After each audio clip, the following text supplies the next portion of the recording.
దగ్గర ఉండి ఆర్బీకే వ్యవస్థను నిర్వీర్యం చేసి, ఈ క్రాప్ అనే వ్యవస్థను నిర్వీర్యం చేసి, దగ్గర ఉండి సీఎం యాప్ అని continuous monitoring of agricultural price and procurement అని చెప్పి ఆర్బీకే స్థాయిలో మనం అలర్ట్ సిస్టమ్స్ పెట్టి, ఆర్బీకేలో పోస్టర్లు పెట్టి, ఏ పంటకైనా కూడా ఈ రేటు కన్నా తక్కువ రేటుకు అమ్మే పరిస్థితి ఉంటే వెంటనే నోటిఫికేషన్ మనకు వస్తూ, వెంటనే గవర్నమెంట్ ఇంటర్వ్యూన్ అవుతూ 7,800 కోట్లు మనం ఖర్చు చేస్తూ పంటల కొనుగోలులో కాంపిటీషన్ క్రియేట్ చేసి రైతులకు తోడుగా ఉండం.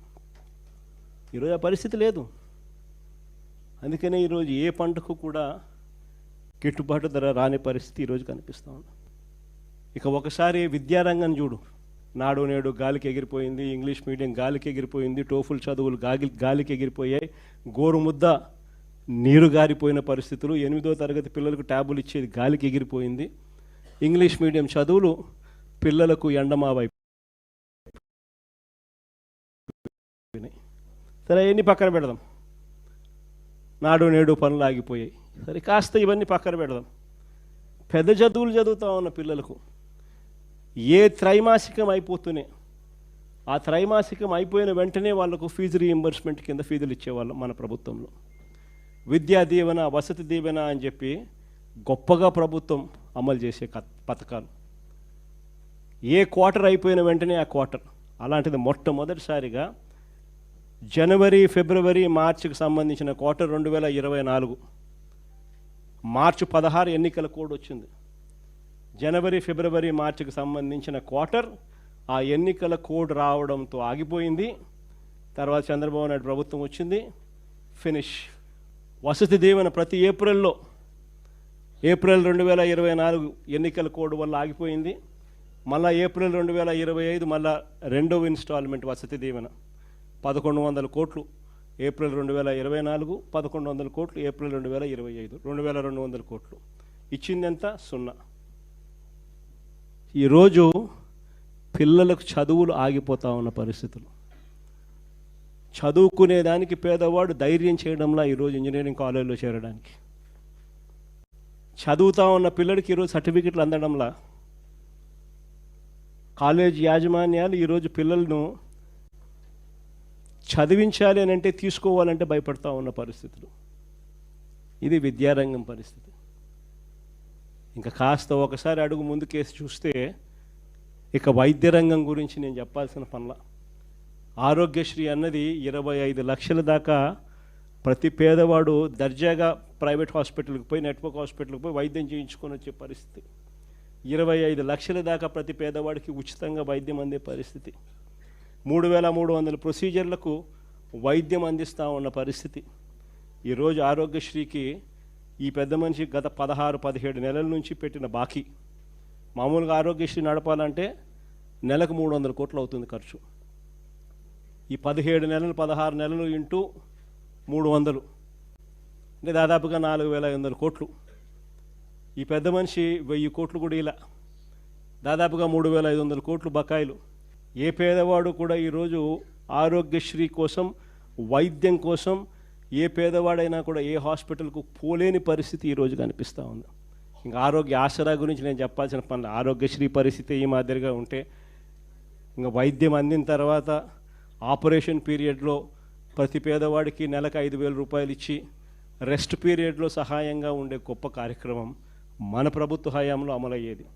సంవత్సరానికి 450 కోట్లు ఖర్చు అయ్యే ఈ కార్యక్రమానికి ఈ 16 నెలలు, 17 నెలలుగా అయిన ఖర్చు దాదాపుగా 600 కోట్లు. ఈ పెద్ద మనిషి చంద్రబాబు నాయుడు ఇచ్చింది పెద్ద బోర్డు 0. ఈ పరిస్థితుల్లో ఉండగా ఈ పెద్ద మనిషి మెడికల్ కాలేజీలు అమ్ముతానంటాడు. బుద్ధి జ్ఞానం ఉన్నోడు ఎవడైనా మెడికల్ కాలేజీలు అమ్ముతాడని చెప్పి, గవర్నమెంట్ మెడికల్ కాలేజీలు అమ్మాలని చెప్పి ఆలోచన చేసే మనిషి ప్రపంచ చరిత్రలో ఎవడు ఉండడు. ఎందుకనంటే ఒక మెడికల్ కాలేజ్ అనేది ఎందుకు ఎంత అవసరమో తెలుసా? అసలు ఎప్పుడు అందరూ కూడా ఒకసారి ఆలోచన చేయండి. అసలు గవర్నమెంట్ ఎందుకు స్కూల్లో నడుపుతుంది? ఇక్కడే కాదు, దేశంలో, మన రాష్ట్రమే కాదు, దేశం మొత్తం. అసలు గవర్నమెంట్ ఎందుకు స్కూల్ నడుపుతుంది? గవర్నమెంట్ ఎందుకు హాస్పిటల్ నడుపుతుంది? గవర్నమెంట్ ఎందుకు ఆర్టీసీ బస్సులు నడుపుతుంది? ఎందుకో తెలుసా? గవర్నమెంట్ నడపకపోతే, గవర్నమెంట్ స్కూళ్ళు నడపకపోతే నారాయణ చైతన్య లాంటి వాళ్ళు పేదలను చదివించే పరిస్థితి ఉండదు. కాబట్టి గవర్నమెంట్ కానీ హాస్పిటల్ నడపకపోతే ప్రైవేట్ హాస్పిటల్లో పేదలను బతకనిచ్చే పరిస్థితి ఉండదు. కాబట్టి గవర్నమెంట్ కానీ ఆర్టీసీ బస్సులు నడపకపోతే అసలు గవర్నమెంట్ బస్సులలో పేదలు ఎక్కే పరిస్థితి, అసలు మామూలు బస్సుల్లో పేదలు ఎక్కే పరిస్థితి ఉండదు. కాబట్టి దేశవ్యాప్తంగా కూడా గవర్నమెంట్ ఎందుకు స్కూళ్ళు నడుపుతుంది, ఎందుకు హాస్పిటల్ నడుపుతుంది, ఎందుకు బస్సులు నడుపుతుంది అని అంటే ప్రైవేట్ ఎక్స్ప్లాయిటేషన్ జరగకుండా చెక్కు పెట్టేందుకు.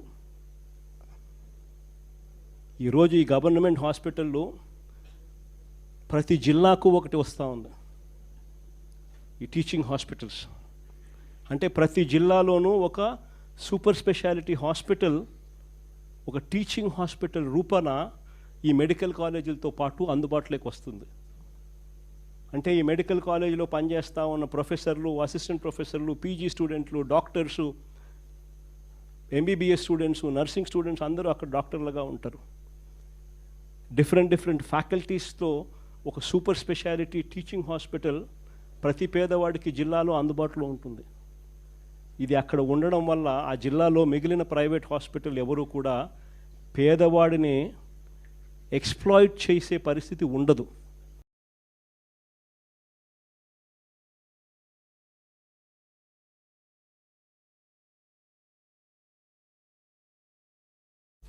ఒక గొప్ప విప్లవం ఇది.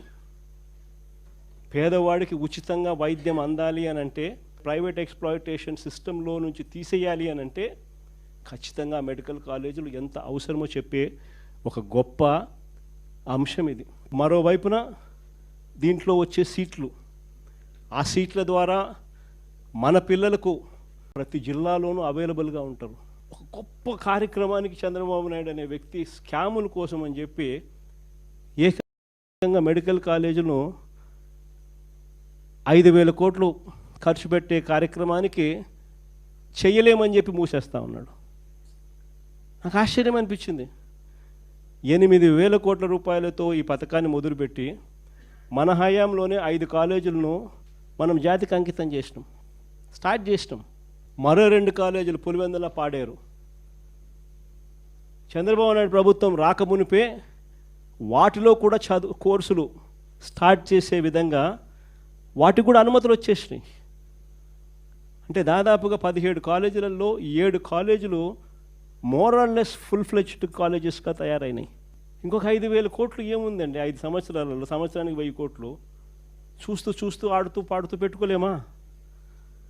అసలు నిజంగా 5,000 కోట్లు నేను పెట్టలేనని చెప్పి అంటా ఉండే ఈ పెద్ద మనిషి ఆడ అమరావతిలో చేస్తూ ఉండేది ఏంది? ఏం చేస్తూ ఉన్నాడు? ఈయన ప్రాజెక్ట్ రిపోర్ట్ ప్రకారమే 1,00,000 కోట్లు కావాలన్నాడు. ఈయన ప్రాజెక్ట్ రిపోర్ట్ ప్రకారమే మొదటి దఫా 50,000 ఎకరాలను డెవలప్ చేయడానికి ఎకరాకు 2 కోట్ల రూపాయలు అక్కడ ఇన్ఫ్రాస్ట్రక్చర్ కాస్ట్ అవుతుంది అని చెప్పి ప్రొజెక్ట్ చేసినాడు. అంటే ఏంది ఇన్ఫ్రాస్ట్రక్చర్ అంటే ఏంది? బిల్డింగులు కట్టడానికి కాదు, రోడ్లు వేయడానికి, కరెంట్ వేయడానికి, డ్రైనేజీలు ఇవ్వడానికి.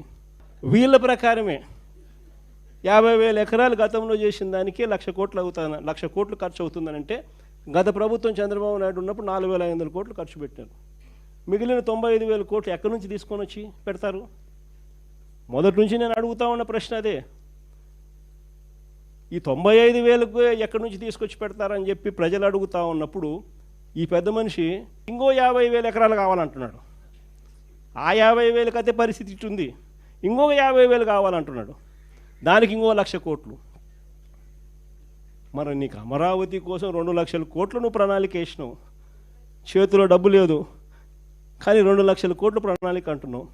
మెడికల్ కాలేజీలకు, ఇంతమందికి మేలు చేసే మెడికల్ కాలేజీలకు 5,000 కోట్లు పెట్టడానికి నీ దగ్గర డబ్బులు లేవంటావా? నువ్వు అసలు మనిషివేనా చంద్రబాబు అని అడుగుతా ఉన్నా. ఇది పరిస్థితి. విద్య, వైద్యం, వ్యవసాయం, లా అండ్ ఆర్డర్ గురించి నేను చెప్పాల్సిన పనుల ఏ స్థాయిలో ఉందో మీ అందరికీ కూడా తెలుసు. కరప్షన్ గురించి అంతకన్నా మాట్లాడాల్సిన పనుల. కరప్షన్ అనేది లేనిది ఎక్కడో చెప్పాలా. ఏది ముట్టుకున్నా కరప్షనే.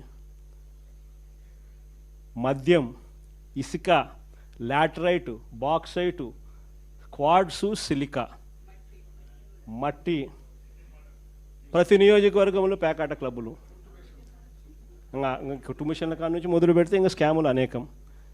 భూములు ఇష్టం వచ్చినట్టుగా రూపాయికి ₹10 ఇవ్వడం.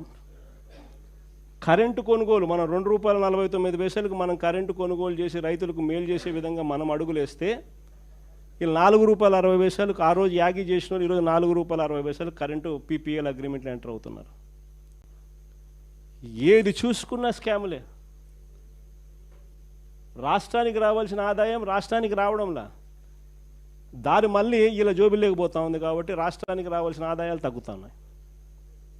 రాష్ట్ర ఖజానాకు ఆదాయాలు ఎందుకు తగ్గుతున్నాయనంటే ఖజానాకు రావాల్సిన ఆదాయం ఖజానాకు రావడంలా. మన హయాంలో ఇసుక ఎగ్జాంపుల్ చెప్తా, 750 కోట్లు సంవత్సరానికి ఖజానాకు వచ్చేది. ఈరోజు ఖజానాకు రూపాయి రావడంలా, ఇసుక రేటు మన హయాంలో కన్నా డబల్ రేటు. అంటే ఆ ఆదాయం ఖజానాకు రాకోకుండా దారి మళ్ళుతా ఉంది. తెలుగుదేశం పార్టీ వాళ్ళ జోబులు లేకపోతా ఉంది. GST ఎందుకు తగ్గుతూ ఉందంటే దానికి కారణం రాష్ట్రానికి రావాల్సింది వస్తూ ఉంటే కదా. ప్రతి విషయంలోనూ కూడా ఇసుకే అంతే, మట్టి అంతే, క్వార్ట్స్ అంతే, సిలికా అంతే, మైన్లలో నుంచి నేరుగా వాళ్ళకి పోతాం, వాళ్ళ జోబీలో లేకపోతా ఉంది. అందుకని రాష్ట్రానికి సంబంధించిన ఆదాయం రాకుండా ఇలా పర్సనల్ జోబీలు లేకపోయి రాష్ట్ర ఖజానా దివాలా తీస్తూ ఉంది. 17 నెలల్లో 2 లక్షల కోట్ల అప్పు. మనం 5 ఏళ్లలో చేసిన అప్పుకు 57% అప్పు కేవలం 16 నెలల్లో. ఈ డబ్బంతా ఎక్కడికి పోతా ఉంది? ఓ స్కీమ్ లేదు, మన పాత స్కీములన్నీ రద్దు, కొత్త స్కీములు ఏవి లేవు. మరి డబ్బంతా ఎక్కడికి పోతా ఉంది? ఎక్కడికి పోతా ఉంది డబ్బంతా? ఎవరి జోబీల్లోకి డబ్బు పోతా ఉంది? నిజంగా ఈరోజు పరిస్థితి రాష్ట్రంలో ఏ స్థాయిలో ఉంది అనేదాన్ని చెప్పడానికి ఎన్ని నిదర్శనాలు. నేను అందుకనే చెప్తా ఉన్నా, ఇలాంటి సమయాలలో చంద్రబాబు నాయుడు చేస్తూ ఉన్నది ఏమిటి అని అంటే ప్రతిదీ డైవర్షన్ పాలిటిక్స్. ప్రజల్లోకి పోయే పరిస్థితి లేదు కాబట్టి ప్రతిదీ కూడా డైవర్షన్ పాలిటిక్స్. ఒక ఇష్యూ ఏదైనా జరుగుతూ ఉంది అని అంటే చాలు, ఆ ఇష్యూ పెద్దది అవుతుంది అని అంటే చాలు దాన్ని బ్రేక్ చేయడం, దాంట్లో నుంచి డైవర్ట్ చేసేయడం. ఆ టాపిక్ డైవర్ట్ చేసే విషయాలలో గుళ్ళు కనిపిస్తాయి, గోపురాలు కనిపిస్తాయి, ఇంకా రకరకాల ఆరోపణలు కనిపిస్తాయి, రకరకాల మనుషుల మీద బురద జల్లే కార్యక్రమాలు కనిపిస్తాయి. ఇవన్నీ కూడా కనిపిస్తూ ఉన్నాయి. నేను మీ అందరితో కూడా ఒకటే చెప్తా ఉన్నా, చంద్రబాబు నాయుడు అనే వ్యక్తి ప్రజల్లోకి పోయే పరిస్థితి లేదు. సజావుగా ఎలక్షన్ జరుపుకునే పరిస్థితి అంతకన్నా లేదు. సజావుగా ఎలక్షన్ జరిగితే చంద్రబాబు నాయుడుకు డిపాజిట్లు రావన్న సంగతి చంద్రబాబుకు తెలుసు. కాబట్టే ఈ పెద్ద మనిషి ఎన్నికలు సజావుగా జరిగించే కార్యక్రమం చెయ్యడు. కాబట్టి మీరంతా ఇంకా ఎక్కువ సన్నద్ధం కావాలి. కాబట్టి మీరంతా ఇంకా ఎక్కువ గట్టిగా నిలబడాల్సిన పరిస్థితి వస్తుంది. 14 సంవత్సరాల